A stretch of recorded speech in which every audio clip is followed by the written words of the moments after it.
Does the growth stock crash over the last week have you a little rattled? Well, here's 5 long-term value stocks that Buffett's been buying.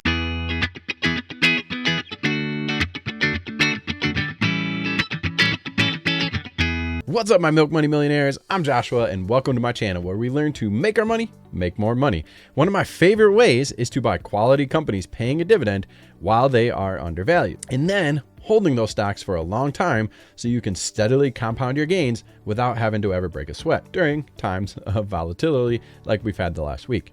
As always, a reminder, I am not your financial advisor, just a small business owning YouTuber who likes to make videos about finance for edutainment purposes. So invest at your own risk. Watching overvalued growth stocks get slammed over the last few weeks has been a great reminder of the pleasure of owning Buffett-style value stocks that you don't have to worry much about. And I've reviewed Berkshire's 13F filing to see what he's been buying, to see if I can pick up a few ideas for stocks to add to my long-term portfolio. And I'm going to be sharing the 5 stocks that he increased his holdings the most by increasing his holdings at least 25% last quarter. A lot of people like to copy what Berkshire buys, but to be fair, it's pretty tricky since you don't know for months what they're getting into, and you don't know exactly what kind of preferred price that he was able to get.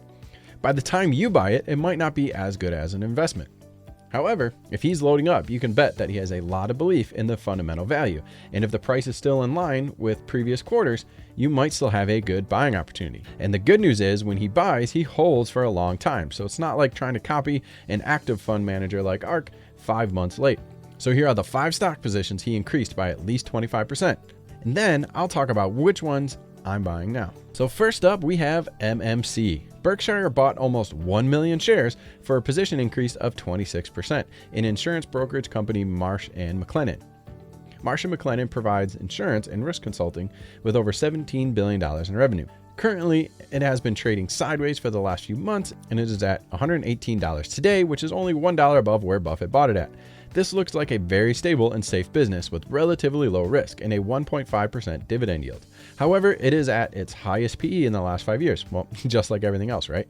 So I would actually want to learn more about the insurance business outlook and its growth prospects going forward to be more confident in buying the stock now, but it does look like a good, safe defensive bet. Merck looks like a possible strong opportunity, even though I'm usually a little gun shy personally about medical companies because it's hard for me to fully appreciate the risk of patent expiration, government regulation, etc., but they could definitely make great investments. Merck looks promising as it is down $10 from Buffett's buy price when he bought 6.2 million shares around $81. Merck has a wide lineup of high margin drugs, including their cancer medications, and has new promising cancer products coming out of the pipeline as well. So hopefully their revenue growth should be sustainable. They have a 5.57% annualized growth rate over the last 5 years, with $47.35 billion in trailing 12-month revenue.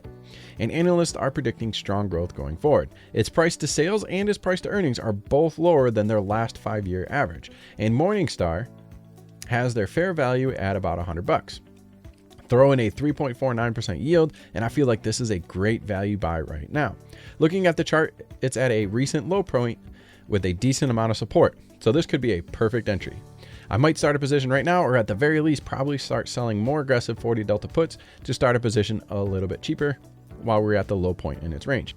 Berkshire bought almost 9 million shares of Kroger at 31.76. It's appreciated a little bit since then, but it still has a solid 2.18% yield. I think Kroger is a very safe defensive stock, but don't know what his growth prospects are, and am always nervous about retail in general. With some analysts reporting an expectation of decreasing earnings going forward, I'd want to definitely do more due diligence about its growth potential before taking a large position. However, I am impressed by its defense to the Amazon grocery movement as Kroger rapidly evolved its pickup and delivery services, which we personally use with great satisfaction. If you know more about this industry and think Kroger is a strong buy, I'd love to hear about your opinions in the comments below. Lastly, we have 2 telecoms which Buffett more than doubled his positions in, Tmobile and Verizon. I'm curious what he sees in the space to buy in so heavy, and so I plan on researching this sector over the next few weeks, and on first glance, one of these look like a definite buy. So if you want to be sure to see my full due diligence results, please subscribe to the channel. I noticed T-Mobile does not have a dividend, while Verizon has a strong forward yield of 4.4%. And I personally use and am very happy with my Verizon service, so I'm going to kind of look into Verizon over T-Mobile personally. Berkshire bought almost 100 million shares in Verizon, where they bought 3 million in T-Mobile. So I think that Buffett and Berkshire believe strongly in Verizon at these levels as well.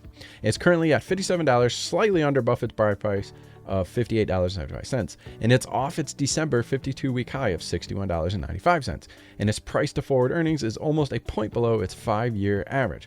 So it looks like it might be a fair value price at first glance. And if you want a little defense, I think Verizon makes the cut. As you see in the March crash, it barely broke through the $50 mark. Throw in a strong dividend with this great value, and Verizon could be a great buy and hold stock that you can sleep easy holding. While I wait to finish my due diligence, I'm definitely selling puts in the near term to generate some income off Verizon now. But I don't think you could really go wrong starting a position and getting that dividend with Verizon now.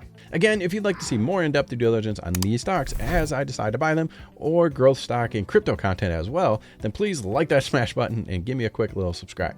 As always, I'm Joshua. Thanks so much for watching Milk Money, where we learn to make our money, make more money. See you next time. Peace.